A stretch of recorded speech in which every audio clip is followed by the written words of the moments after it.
Hello, my gardening friends, and welcome back to Earthly Delights. Before we begin, I have to admit something. For years, sweet potatoes made me feel like I was working hard, but not working smart. For almost 15 seasons, I grew them the usual way. I waited for warm soil, built long mounds, spaced every slip carefully, watered, weeded, and gave them one of the sunniest rows in my garden. Then summer arrived, and the work never ended. I was outside early, sweating, pulling weeds, watching for wireworms, brushing away mosquitoes, and trying to control vines running everywhere. After all that effort, I usually harvested only 20 or 25 pounds from a 15-foot row. At the time, I thought that was success. But one day I saw sweet potatoes at the grocery store for just over $1 a pound, and I asked myself, was this really worth 4 months of heat, space, and labor? Maybe you know that feeling. Maybe you garden in a small backyard, a raised bed, a balcony, or one sunny corner near a fence. You may not have acres, but you still want every bit of soil to matter. That is why Ruth's story changed everything. 6 years ago in Lancaster County, Pennsylvania, I met an Amish woman feeding a large family from a small garden. When I asked to see her sweet potato patch, I expected a long row of vines. Instead, she pointed to a tiny space about 3 feet by 3 feet. I laughed and asked, "Ruth, you cannot be getting much from that little spot, can you?" She smiled and said, "Last year we put up enough for the whole winter." Then I saw the proof, a kitchen table covered with sweet potatoes from that same tiny plot. The total was 123 pounds from 3 square feet. Today, I will show you the Amish sweet potato technique that turns a small footprint into a vertical harvest tower.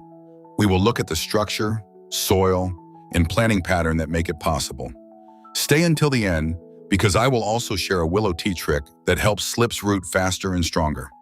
And if you enjoy practical gardening wisdom, subscribe to Earthly Delights. Now let's begin. Part 1. The horizontal illusion and the power of Gelassenheit. Most of us have been taught to think of gardening as a game of spreading outward.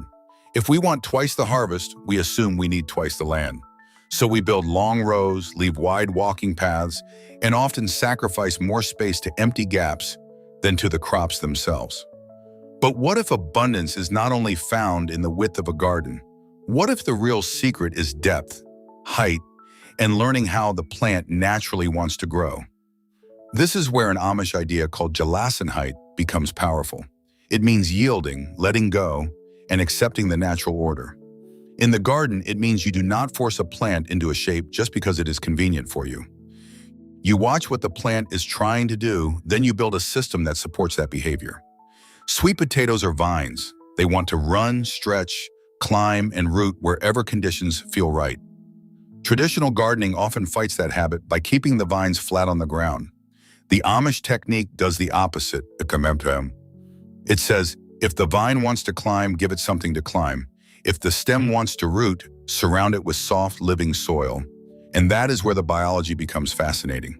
When parts of a sweet potato stem are buried and kept away from light, the plant begins to send out underground side growth called stolons.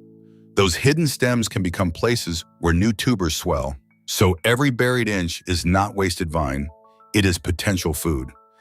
By growing vertically, we are not only farming the ground, we are turning the air above the garden into usable growing space. But to make that work, the plant needs the right structure. Part 2. The architecture of abundance. Building the tower. The first step is building the tower, and this is the foundation of the whole system. You do not need fancy raised beds, expensive cedar boxes, or any high-tech setup.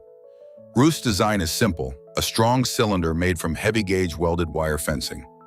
Do not use chicken wire. It is too flimsy, and once wet soil presses against it, it can bend and collapse. What you want is firm welded wire mesh, ideally with openings around 4 by 2 inches, often sold as cattle panel or garden fencing. Cut a piece about 10 feet long and bend it into a circle roughly 3 feet across. Fasten the ends with heavy wire or strong zip ties. Now you have a sturdy round tower with a footprint of about 3 feet, small enough for a tight garden corner, but large enough to hold a serious harvest. Next, line the inside with landscape fabric old burlap, or clean feed sacks. This lining keeps the soil from spilling out, while still allowing water to drain freely. That balance matters because sweet potatoes love moisture, but they hate sitting in soggy, airless soil.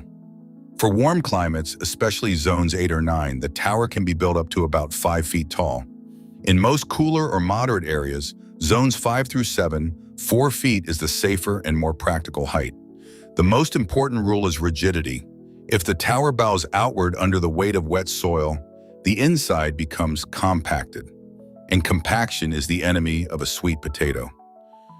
Tubers need loose soil to expand, roots need oxygen, and water needs open pathways. So build the tower strong from the start. Once the walls are ready, the next question is the one that truly decides the harvest. What exactly should go inside it? Part 3. The sacred soil recipe. Now that the tower is standing, we come to the part that truly makes or breaks the harvest. The soil. And if you have understood the Amish way of thinking so far, you already know this is not the place to simply pour in a few bags of ordinary potting mix and hope for the best. A sweet potato is not like a small root that can squeeze through tight ground. It is a swelling storage organ, and it needs room to breathe, stretch, and expand. When soil is heavy, sticky, or packed like a brick, the tuber has to fight for every inch of growth. Instead of becoming long, smooth, and heavy, it often turns thin, twisted, or stunted. So the goal here is simple. We want a soil blend that holds moisture, feeds the plant slowly, drains well, and stays loose from top to bottom. Ruth's family used a recipe that had been passed down for generations, and it was divided into 3 equal parts. The first third is aged horse manure. Not fresh manure, it must be well-aged, ideally 1 to 2 years, until it is dark, crumbly, and mellow. Fresh manure can burn young roots and bring in problems you do not want inside a dense tower. But aged manure gives the plants a slow, steady supply of nutrients, especially the kind they need early on to build strong vines and healthy roots. The second third is finished leaf mold compost. This is the soft, dark material made from broken down leaves. It smells like a forest floor after rain, and it brings life into the tower. It helps feed the fungi and microorganisms that turn ordinary soil into a living network, moving nutrients and moisture toward the roots. The final third is coarse sand or perlite. This part is not for feeding the plant, it is for structure. It keeps the mix open, improves drainage, and prevents the tower from turning into a heavy, wet column. Remember, compaction is the enemy. A loose mix gives every tuber permission to grow. No synthetic fertilizer is needed, no expensive miracle product, just aged fertility, forest-like compost, and enough coarse material to keep air moving through the whole tower. When I changed to this kind of blend, the difference was obvious. The vines were healthier, the roots moved faster, and the sweet potatoes came out larger, cleaner, and better shaped. That is the power of building the soil correctly before the season begins. And once the tower is filled with that soft, living mix, we are ready for the step that makes this method so different from a normal garden row. Part 4. The 3D planting matrix. Now we plant.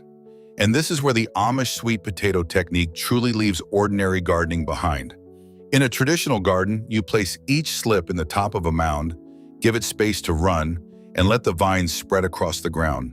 But in this tower, we are not using only the surface. We are using the whole body of the tower, from the lower edge to the upper layers. Instead of planting all the slips on top, you plant them around the outside wall.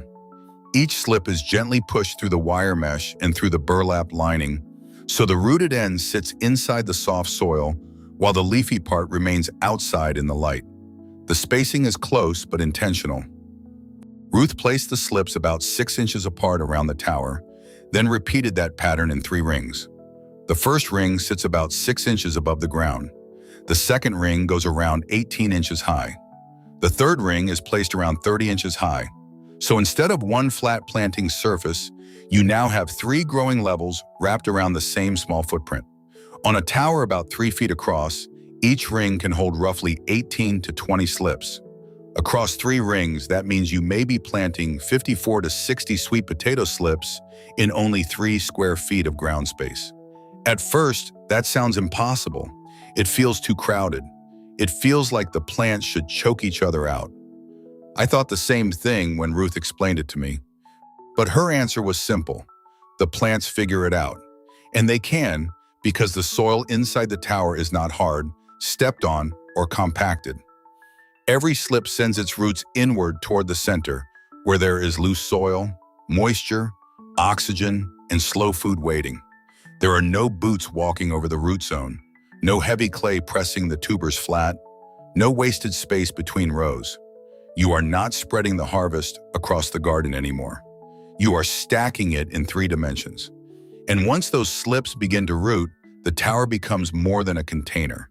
It becomes a vertical growing vault, packed with life, air, moisture, and the potential for an astonishing harvest. Part 5. Choosing your champions, the varieties. But before you run out and buy the first bundle of sweet potato slips you can find, I want you to slow down for a moment. Because in this method, variety choice is not a small detail. It can quietly decide whether your tower becomes a heavy harvest or a disappointing pile of vines. Not every sweet potato behaves the same way. Some varieties are better for wide garden rows. Some set most of their tubers close to the original plant, in one shallow layer near the surface. Those kinds can still grow leaves beautifully in a tower, but they may not fill the structure with the kind of harvest we are looking for. For a vertical system, you want varieties that are fast, vigorous, and generous. You want sweet potatoes that can handle close planting, set plenty of tubers, and finish within your growing season. In other words, you are not just choosing a sweet potato, you are choosing the engine of the whole tower.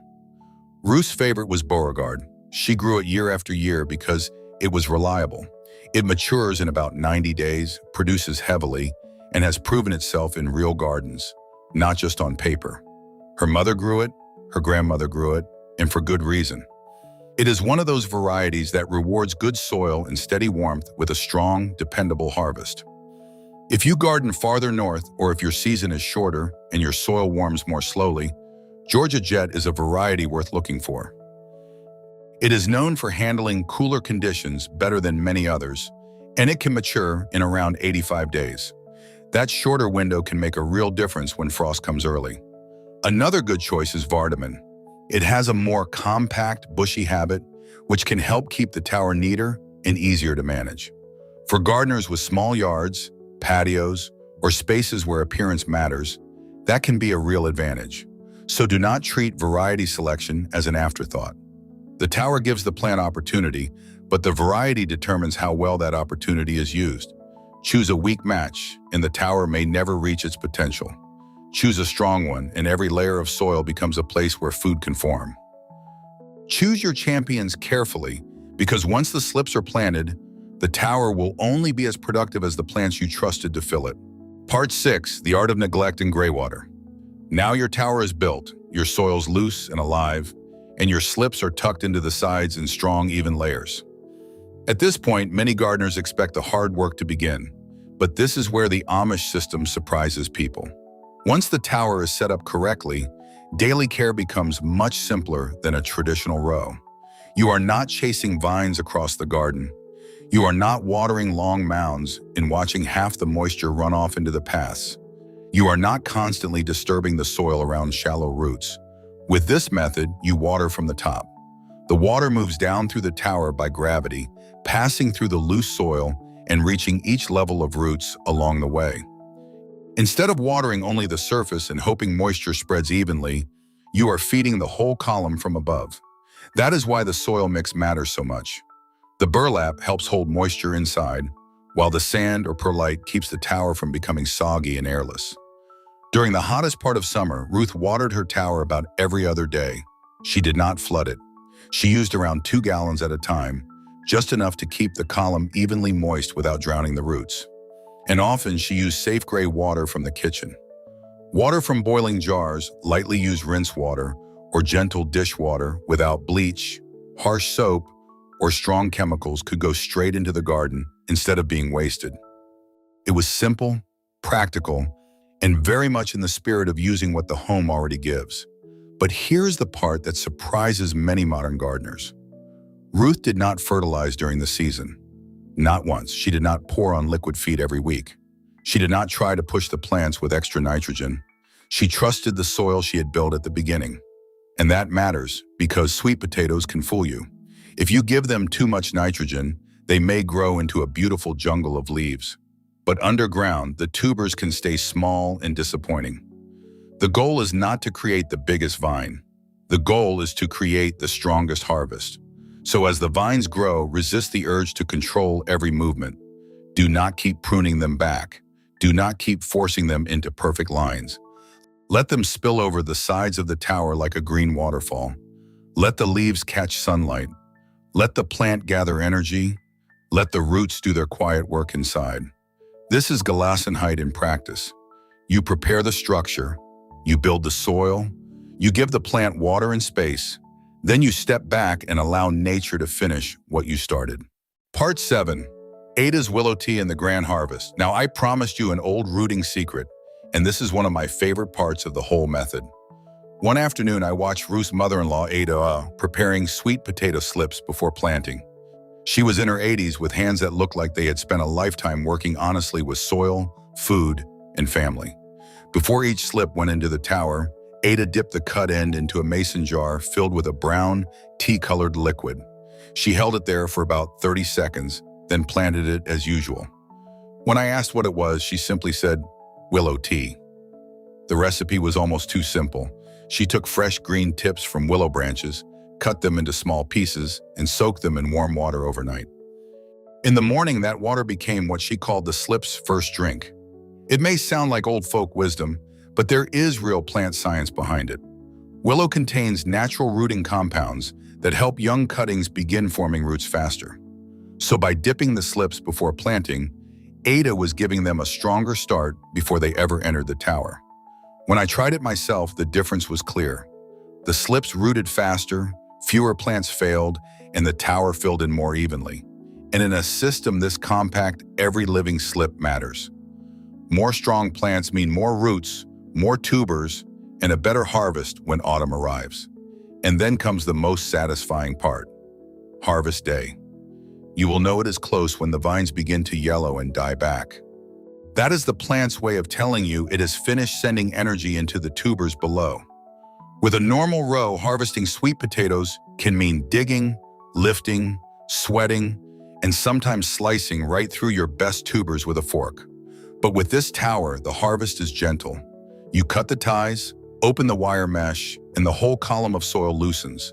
The sweet potatoes appear through the mix, clean and easy to reach. No deep digging, no guessing where the roots have gone. Just a slow treasure hunt from the bottom of the tower to the top.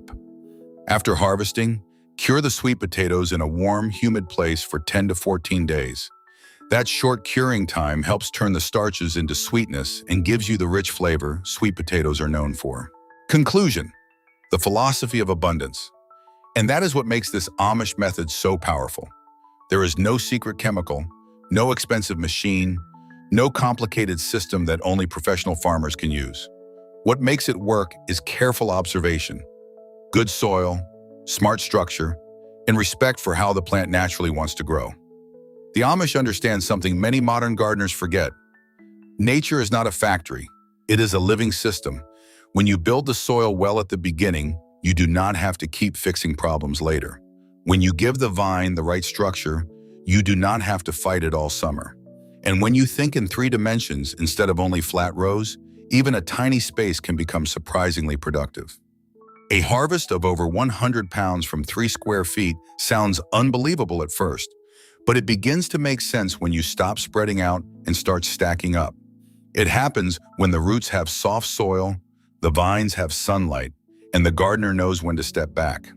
So look at that empty corner of your yard. Look at your balcony, your fence line, your side garden, or that forgotten patch of weeds near the shed.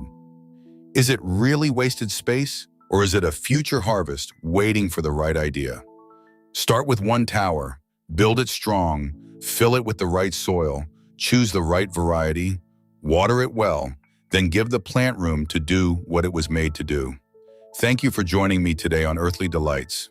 If this changed the way you see small space gardening, subscribe to the channel and share your own garden plans in the comments. Until next time, keep your hands in the dirt, your soil alive, and your heart open to the quiet wisdom of the garden. Happy growing.